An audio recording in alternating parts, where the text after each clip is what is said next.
Olá, aprovada aqui na Lesp a Lei 17.964 de 2024, que inclui no calendário oficial do Estado o Campeonato Paulista de Surf. Para falar sobre esse assunto, eu recebo o Gustavo Deratani, que é surfista, pedagogo e técnico da ONG Centro de Treinamento de Surf Lugar ao Sol. Seja bem-vindo. Olá, tudo bem? Prazer estar aqui e importante ressaltar esse espaço para falar justamente deste assunto que fomenta o esporte, ainda mais nessa era agora, em que o Brasil está numa ascensão gigantesca dentro do surf. Conta um pouquinho pra gente da tua história, né? Como que você chegou ao esporte, já era uma prática para você desde pequeno ou não? Não, isso é muito interessante, porque ninguém por parte da minha família é envolvida diretamente com o surf, né? Ninguém. Então, foi algo muito, assim, parece do destino. O meu pai, na época, eu tinha 11 anos de idade, ele foi fazer um carreto, e dentro as coisas que vieram como pagamento foi uma prancha. E então, foi aí que surgiu esse contato com o mar, alguns amigos, algo bem despretensioso e bem novo também, com 11, 12 anos de idade. E a gente vem de comunidade, a gente é bem, digamos, resiliente, bem resistente. Então, o surf não é um esporte fácil. Pegou gosto e com os anos as coisas foram acontecendo devagar, devagar. E quando eu vi com 15 anos, tinha passado já uns 4 anos ali, eu estava no esporte frequente. Eu moro num bairro que é um pouquinho distante da praia, então a gente levava uns 40 minutos de bicicleta. Mal conseguia carregar a prancha no braço para chegar até a praia. A gente não perdia um dia, tanto depois da escola, quanto às vezes que nós não íamos para a escola. Tinha essas coisas de moleque, né? Falava que ia para a escola e ia surfar. Não era um bom exemplo na época. Hoje a gente justamente, dentro do projeto, ensina justamente ao contrário. Mas foi muito importante. Nesse período, com uns 15 anos, foi onde eu conheci o projeto. Eu estava surfando e me tornei aluno do projeto. Então tem uma história muito interessante daí para frente, mas vamos continuar o bate-papo, porque esse daí foi só o começo da história com o surf. Aí, então, aos 15 anos, você tem contato com o projeto e me conta, o que mudou? Como que foi ali a rotina? Como que é até o trabalho da ONG? Então, o que aconteceu? O surf até então, antes disso, ele era só uma brincadeira, uma diversão. E eu peguei o final da cultura do surf, que ele era muito mal visto pela sociedade. O surf ele era tirado como aquelas pessoas que eram surfistas, eles não tinham profissão, eram um pouquinho mais isolados da sociedade, eles eram inconsequentes, irresponsáveis. E aí dentro do projeto eu comecei a encontrar uma rotina em que o treinador na época, o fundador do projeto, Ademir Silva, ele ia para a praia e nos ensinava o que era competição, como surfar dentro de um critério de competição, e aquilo enchia os nossos olhos. Caramba, a gente pode competir. E como é que compete? Como é que funcionam os tempos de bateria? Ele dava semanalmente treinos. Nós não tínhamos as comunicações que nem nós temos hoje. Então ele falava conosco na praia, a gente chegava na outra semana e esperava ele lá no horário, e começava semanalmente, tinha um grupo de crianças e vinha aquele monte de crianças, de adolescentes, para surfar, para treinar, entrar no mar, sair, e vai e volta. E aí é onde a gente começou a aprender a disciplina que o esporte realmente ensina. Ter horário, ter uma vida regrada. E aí diversas pessoas, voluntários, se levantavam na época para oferecer treino físico. Nós tínhamos uma rotina de treino físico uma vez por semana, um treino na piscina, com apneia, com um treino de condicionamento, e mais um dia da semana era na praia, surfando, treinando, desenvolvendo, treinando tempo de bateria. E dos 15 até os 18 foi onde muita coisa mudou. Onde, através do surf, eu consegui ter o respeito tanto daquelas pessoas que estavam à nossa volta, quando familiares e amigos, já eles não olhavam mais, o Gustavo já não é mais aquele surfista que parecia ser um inconsequente, que o surf levou todo mundo. Mas não, o surf parece que está fazendo bem para esse garoto aí. Parece que ele está ficando direitinho. Olha só, ele está ficando até mais fortinho, está ficando mais queimado do sol, mas está conversando bem. Por quê?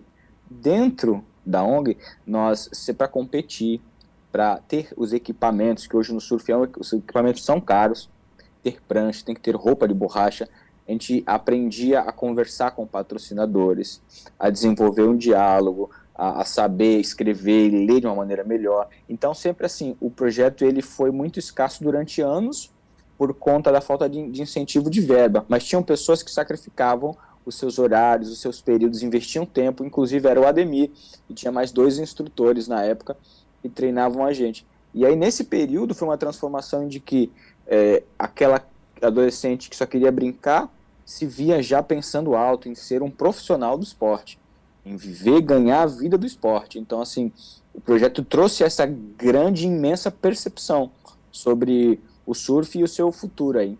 Uhum. E como foi a sua passagem já para essa parte profissional?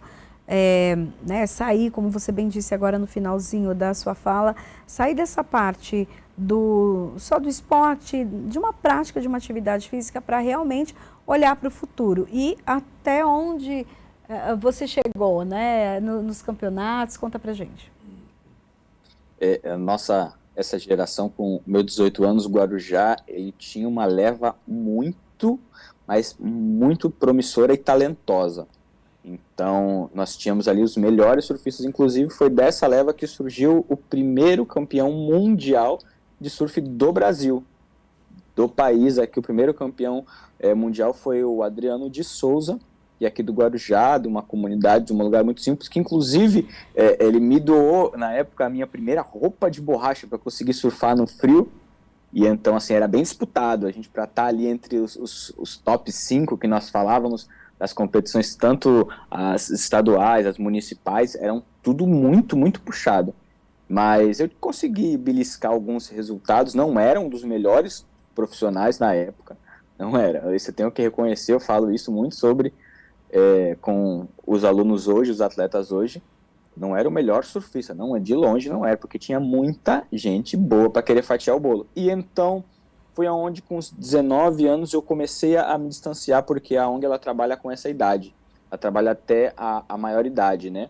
A menor idade, no caso. Então, e aí criei alguma outra distância, comecei a estudar, distanciei um pouquinho da rotina, já que eu não fazia parte integral dos treinos, dessa rotina de surf. E comecei a estudar, trabalhar com projetos sociais fora da ONG. Só que a minha convivência foi tão forte que após uns 5, 6 anos, o que acontece? Eu retornei, tinha me mudado do Guarujá, voltei a morar. Quando eu voltei, a primeira pessoa que me procurou, quem foi? Foi o meu treinador, o Ademir, que falou, olha, eu quero que você esteja lá na ONG comigo, só que agora é uma outra missão como instrutor. Falei, o quê? Um desafio interessante, né? E aí começou uma boa jornada, e aí eu, através da ONG e do surf, eu voltei a competir mais uma vez, só que com maioridade, circuitos brasileiros e paulistas, e através desses circuitos universitários eu consegui uma bolsa na faculdade, que foi favorecida justamente junto com a ONG. Então, na época eu decidi cursar pedagogia, que era algo que me dava muitas ferramentas para trabalhar dinâmica e didática com as crianças dentro da ONG. Então, foi muito interessante como as coisas foram acontecendo, e hoje eu exerço uma função dentro, assim, da ONG, ao lado do presidente, ao lado dos professores, eu ajudo a montar as dinâmicas. Então, assim, hoje a gente pode dizer com uma certa autoridade com que eu sou fruto do que a ONG tem como objetivo. Eu sou fruto na prática. Você entende qual é o objetivo da ONG? O objetivo da ONG é tornar pessoas muito melhores como eu sou hoje, muito melhores ainda, que vão muito mais, muito, muito além. Uhum. Quais os benefícios que o surf traz para a pessoa? Você falou da questão da disciplina, o que mais? Olha, o surf, a gente fala, ele não é somente um esporte, pode parecer um pouquinho egocêntrico, mas não é, ele não é uma prática somente física. O surf, ele vai muito além de uma prática. O contato com a natureza, ele traz efeitos. Por que eu falo isso? Porque eu trabalho também de maneira particular com aulas de surf, né? Eu trabalho com uma escola de surf e muitas pessoas são beneficiadas de maneira cognitiva, emocionalmente, fisicamente. Então, o surf, ele se torna, os benefícios dele, ele é terapêutico, ele é físico, ele traz um respeito, uma harmonia com o seu eu e com a natureza, que é algo só quem surfa entende, mas esses são pequenos tópicos que a gente consegue falar sobre o surf. Inclusive, quando você encontra um surfista, existe muito o lema que o pessoal fala, nossa, o surfista ele tem um ar de mais relaxado, mais relax. Não é por causa de entorpecentes, não é porque esse contato com a natureza te faz criar um respeito, um amadurecimento talvez espiritual que só o surf proporciona. Então, os benefícios do surf, sem inserir crianças, adolescentes, que talvez não tenham uma perspectiva de vida longa e entram no esporte criam paciência, respeito, tanto pela natureza quanto pelas pessoas, entende que nós somos mais limitados, porque é interessante você trabalhar com a natureza, um esporte que tem a natureza, diferente de um skate, que tem a rampa fixa, diferente de um futebol, que o campo ali tá estático, e a bola e a interatividade com as outras pessoas. O surf ele depende muito de você, do seu corpo, da sua concentração e da natureza, que é imprevisível. Então, assim, ele oferece inúmeros benefícios. Inclusive, na pandemia, quando teve um resguardo de todos, a quantidade de pessoas que vieram para o litoral para se aprofundar na prática do surf foi algo surreal, assim. E hoje, o que a gente pode falar do cenário dos profissionais do surf? Nos últimos anos, a gente tem visto muitos campeões saírem aqui do Brasil. O surf ele tem se tornado, especialmente para os brasileiros, ele tem se tornado um sonho de profissão. A quantidade de famílias que têm sido transformadas através de um surfista tem sido algo inspirador. Nós vemos desde a região norte, nordeste do país, até da região sul, toda essa costa imensa que nós temos aqui no nosso país. Nós temos muitas praias e uma quantidade, um público de surfistas gigantesco. Então, hoje, todo surfista que se começa a nascer, se ele não está ingressado 100% em querer ser um profissional do surf competitivo, ele tem um desejo de pertencer ao meio do surf através de outras maneiras, porque o surf tem muito espaço, é uma das coisas que a gente prega, e é o slogan da ONG, que é um lugar ao sol. Então cada pessoa consegue, através do surf, hoje um cenário nacional que a gente consegue ver, é que o surf ele tem um espaço, ele consegue te dar um espaço, um lugar ao sol, através, seja de você se tornar um empreendedor, você se tornar um atleta, você trabalhar de qualquer maneira vinculado ao surf, você vai ter um sucesso, sim. O surf ele tem muitas possibilidades, mais do que há muitos anos atrás, como quando era muito discriminado, talvez há 20 anos, há 25 anos atrás era algo muito discriminado, e hoje não. Hoje você consegue chegar nos mais altos escalões da sociedade e ter respeito por falar que você é um empreendedor de uma marca, de uma bermuda, talvez de uma parafina, que é o que se passa para criar aderência. Então, assim, o surf ele mudou o cenário da perspectiva do brasileiro muito, nos últimos 20 anos. Uhum. E quando a gente fala, então, dessa lei recentemente aprovada, a Lei 17.964 de 2024, que institui no calendário oficial do Estado o Campeonato Paulista de Surf. Ou seja, né, colocar aí dentro da rotina aqui no estado de São Paulo esse campeonato. O que representa, tanto como conquista para vocês, mas também já pensar no futuro? Isso gera um marco e isso acaba fortalecendo uma geração que por muitos anos foi mexida com a incerteza do futuro. Porque o surf, ele causa incertezas. Ou você consegue prematuramente mostrar-se talentoso, capacitado para conseguir chamar a atenção de outras empresas de fora do país, para conseguir ter investimento, para conseguir se manter dentro do esporte. Hoje não. Hoje, tendo um circuito sólido, sabendo que temos dentro do estado, isso de uma maneira, talvez as gerações agora não têm o tamanho, não conseguem medir, mensurar tanto, mas isso vai causar um impacto positivo de incentivo e permanência dessas pessoas para crescer nessa rotina de esporte, de sonho, de persistência, de mudança de vida, como nós temos falado antes. Inclusive, é uma lei que não cabe a todos os estados. Você vai ver em outros estados, inclusive dentro do circuito, tem pessoas de outros estados que viajam, pais que viajam com crianças, com família, com todo mundo, para virem para o estado de São Paulo. Isso é um marco. Se a gente pesquisar, conseguisse fazer um balanço nisso, a quantidade de profissionais ou pessoas que querem se tornar profissionais, eles viajam para o estado de São Paulo e não ao contrário. Não é nem a questão de qualidade de onda, porque no Brasil a gente tem uma diversidade de onda, de fundos, de qualidade, enfim. Agora, com relação a esse marco para o estado de São Paulo, sempre foi as pessoas virem para o estado de São Paulo. E agora isso se consolida muito mais com a aprovação dessa lei, desse circuito. O que pode ocasionar até como uma rede em relação a esse campeonato? A gente sabe que tem a questão do turismo, dos negócios mesmo, que fazem parte ali para incentivar. Você falou até algumas coisas de equipamentos. De que maneira pode ajudar também as cidades que vão receber esse campeonato? Esse é um peso de importância a qual já é citado e é um sonho real.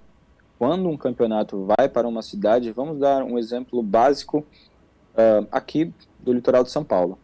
Nós somos banhados aqui por uma quantidade de municípios que tem boas ondas, boas praias. Só que nem todos eles têm a qualidade e infraestrutura parecidas, isso é fato.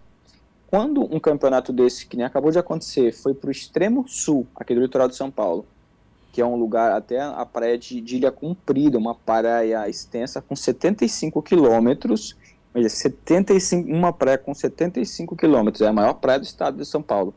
Só que concentra o seu núcleo de habitantes no centro da cidade, e que é muito, mas muito, 3 vezes, 4 vezes menor do que o número de habitantes do Guarujá. Então, quando um circuito desse acontece numa cidade como essa, isso fomenta muito o turismo, isso fomenta todos os micro ou médios empreendedores da cidade, que depende desse fluxo de pessoa. Então, para você ver até o quão importante é, além daqueles que estão surfando, daqueles que estão na água, mas para todas as outras pessoas que não fazem parte diretamente de um esporte, desse esporte. Uhum. Daí a gente tem também a questão da criança. Quando o esporte é incentivado, né, desde a infância, o que isso pode acontecer na vida dela? O que pode resultar na vida dessa criança e depois na fase adulta? Perfeito. A criança é comum. Existe um esporte competitivo, nós estamos falando de um esporte que ele também é competitivo, e a criança ela tem que ser resguardada nesse sentido.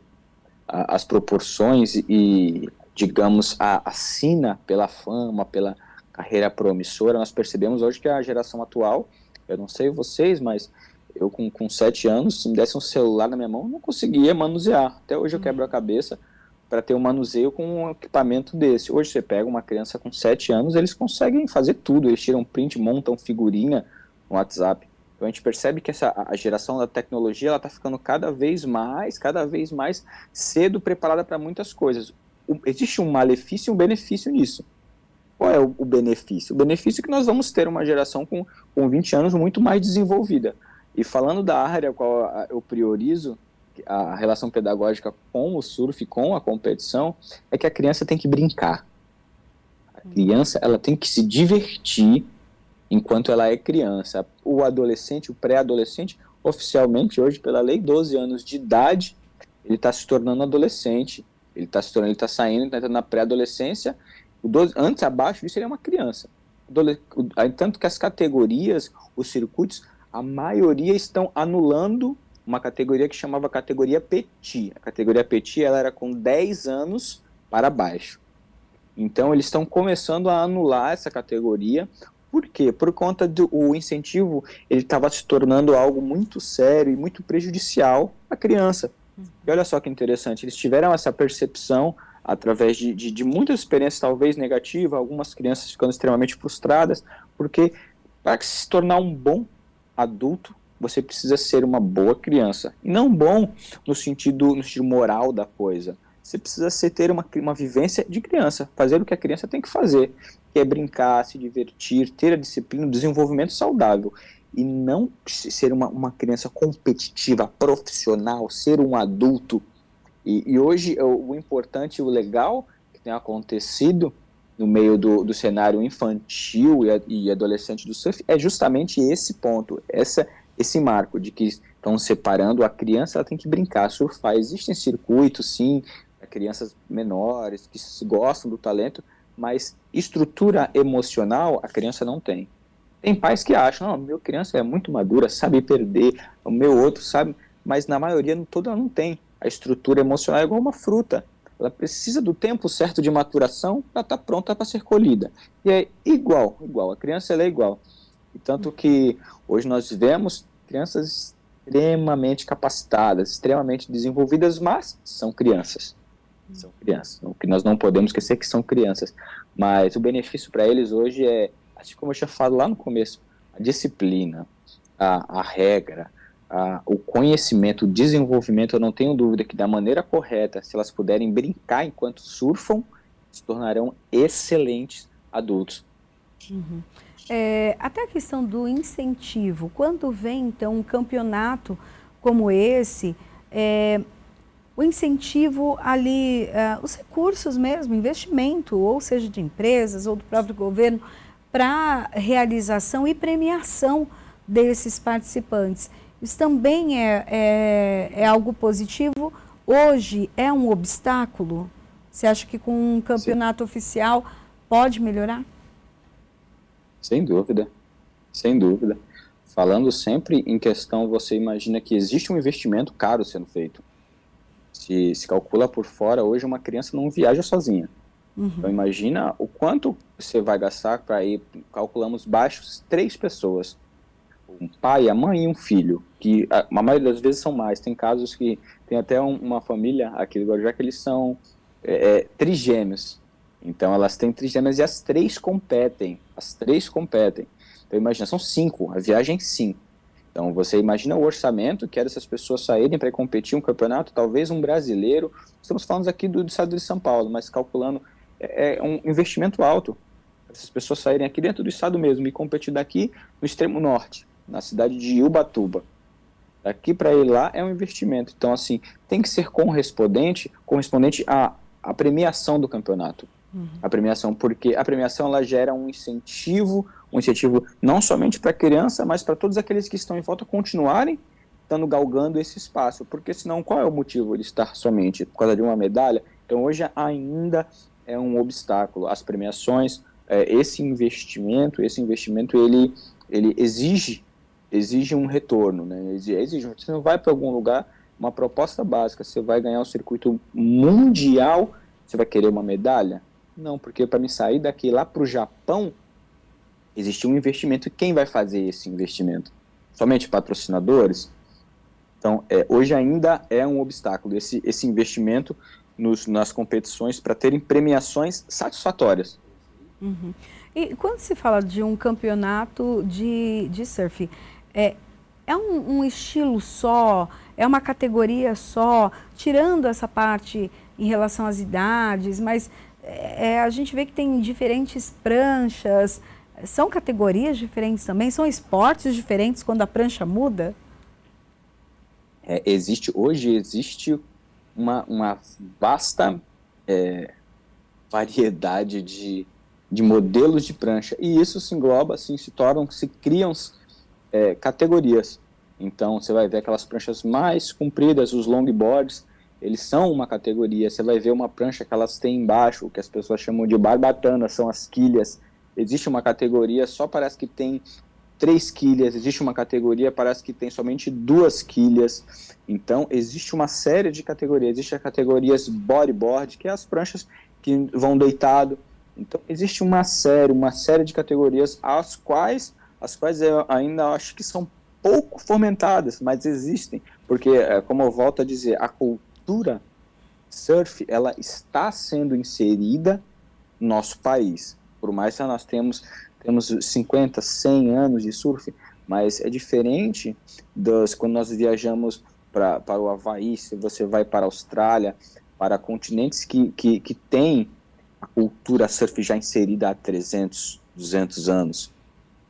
Então, assim, se você pega esses lugares mais antigos, você vai ver que existe um respeito na variedade, existe uma maturidade de entender que as pessoas... Hoje ainda não, existe uma brincadeira entre... As campeonatos vai ter tanto inscrito em uma categoria, era melhor tirar essa categoria e fazer uma outra vez, deixa fazendo só de pranchinha, que são as tradicionais shortboards, que a gente vê bico mais afinado, rabetinha, e a prancha do tamanho de um adulto, assim, comum. Mas não, a gente tem que aderir a essas variedades porque elas correspondem o surf, ele, como eu disse, ele é uma conexão muito emotiva e essas variedades de prancha, elas correspondem ao que a pessoa sente, ao que a pessoa vê. Por exemplo, tem pessoas que não têm confiança de surfar em pé na prancha. Por isso que elas gostam a vida inteira de surfar com bodyboard. E tá tudo bem. E por muitos anos foi considerado, existiu-se um preconceito nessa variedade de categorias. Porque a pessoa que surfa com um longboard, ele é iniciante. Não existe isso. Se você soubesse o nível técnico que é para você fazer as manobras com o longboard, e surgiu-se muito mais categorias. Hoje existe o Sup Wave, que é uma prancha com muita flutuação, só que ela é feita para você surfar o tempo inteiro em pé. Inclusive, uma das regras na competição é que você tem poucos segundos se for para que tiver que sentar nela para esperar onda ou deitado, porque a maior parte do tempo você tem de 12 a 25 segundos para fazer isso. O resto do tempo tem que estar em pé com o remo na prancha o tempo inteiro. O tempo inteiro. Cada período de bateria na categoria de base amadora é 15 minutos. Pode parecer pouco, mas nesses 15 minutos um atleta consegue surfar pelo menos em média 8, até no máximo 10 ondas aí, com uma certa facilidade. Então é muito interessante você falar sobre esse assunto da diversidade de categorias que existe hoje. Uhum. É o que pode ajudar também a fomentar ainda outros campeonatos, né? Quando se faz essa divisão. Verdade.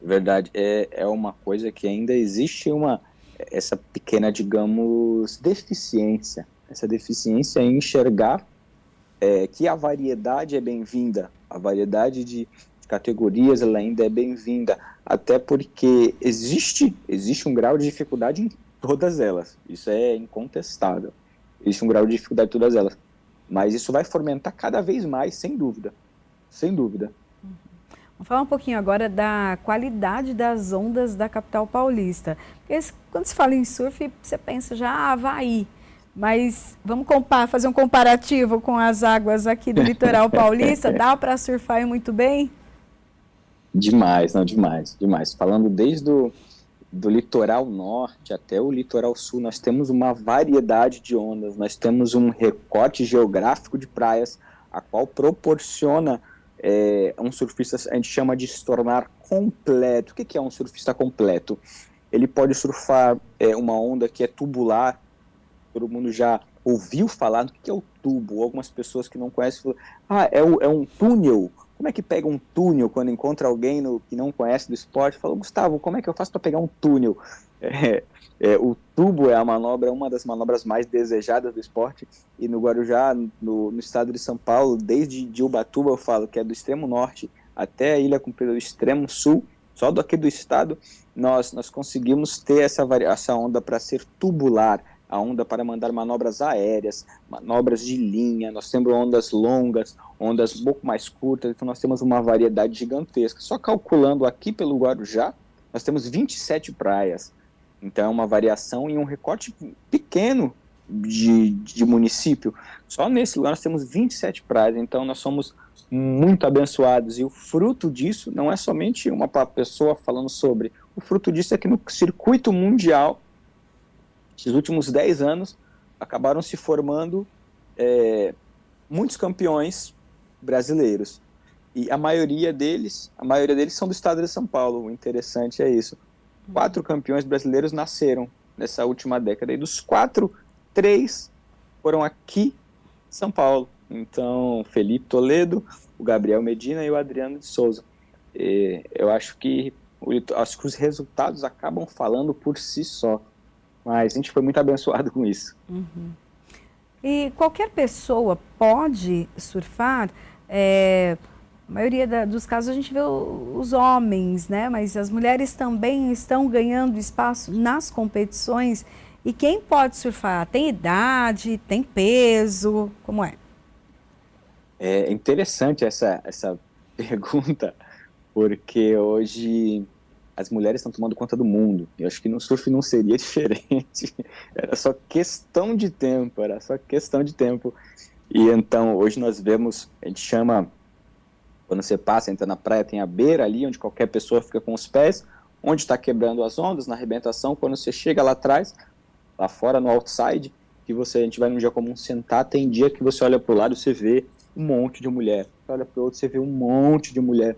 Então, assim, a gente fala assim, caramba, como o esporte no lado feminino se desenvolveu e cresceu, tomou espaço. Hoje é uma realidade já. Hoje é uma realidade.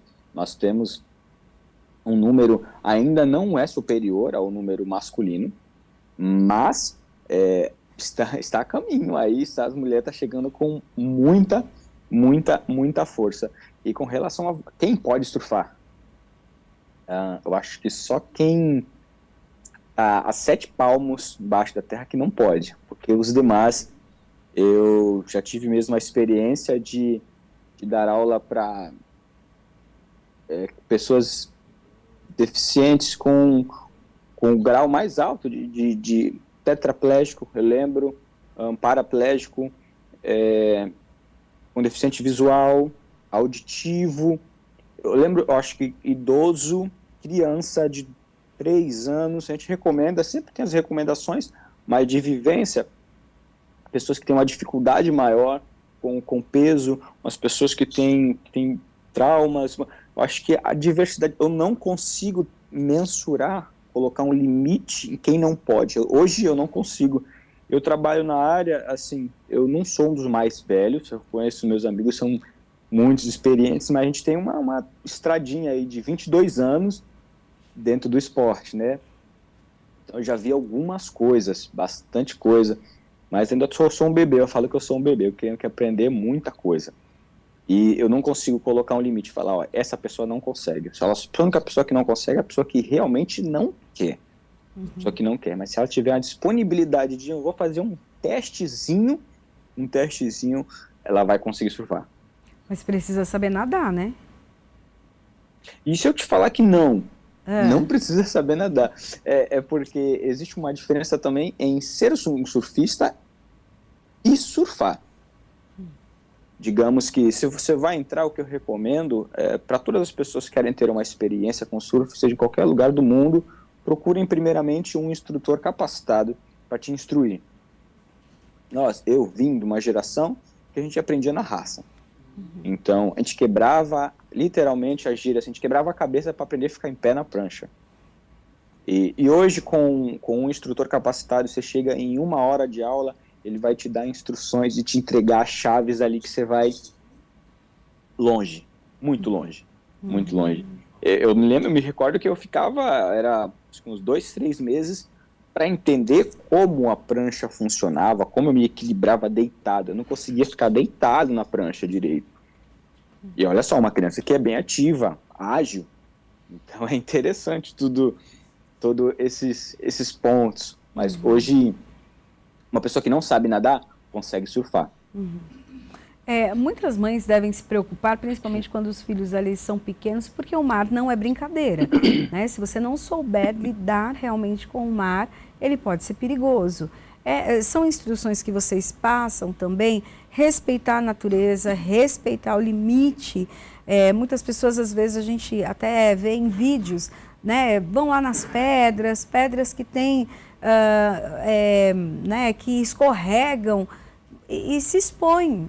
Ou pulam de lugares que não é o ideal, né? O mar, que a gente fala nas instruções, o mar ele sempre vence. Nós conseguimos fazer, nos adaptarmos às situações até onde nos é dado o limite.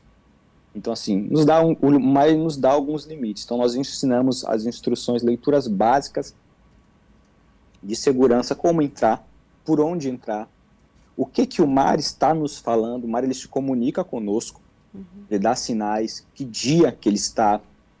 O mar, assim como nós, ele tem algumas oscilações, dias que ele está muito forte, dias que ele está mais fraco, dias que ele está mais intermediário, ali tem ondas, vai ter momentos mais fortes, mais tranquilos. Então, a gente ensina eles a lerem, a gente chama de leitura do mar.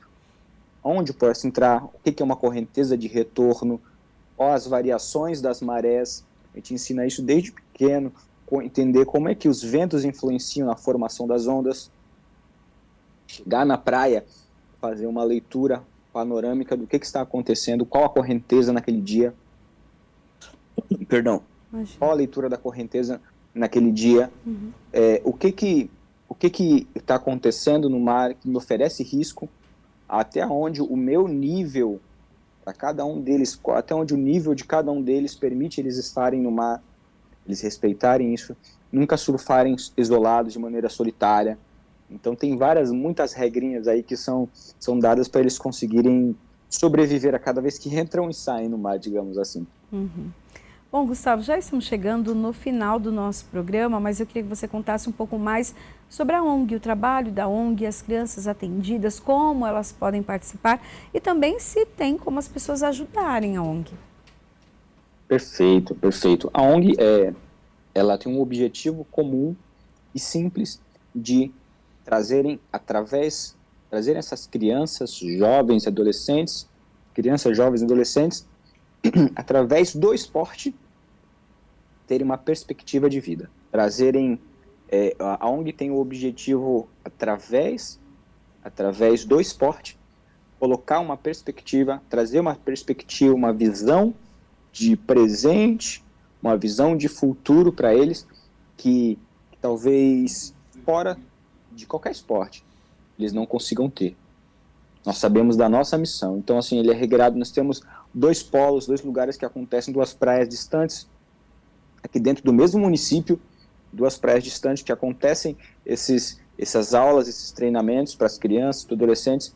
O objetivo da ONG a gente fala assim, de uma maneira, oferecer o surf e junto com ele um lugar ao sol, que eles possam se tornar adultos que, através da disciplina, através da convivência com o oceano, através do ensinamento de professores, de dinâmicas pedagógicas, de brincadeiras, eles consigam ter uma nova perspectiva e levar essa perspectiva para dentro da sua comunidade, dentro da sua família, para dentro do seu convívio, da sua escola.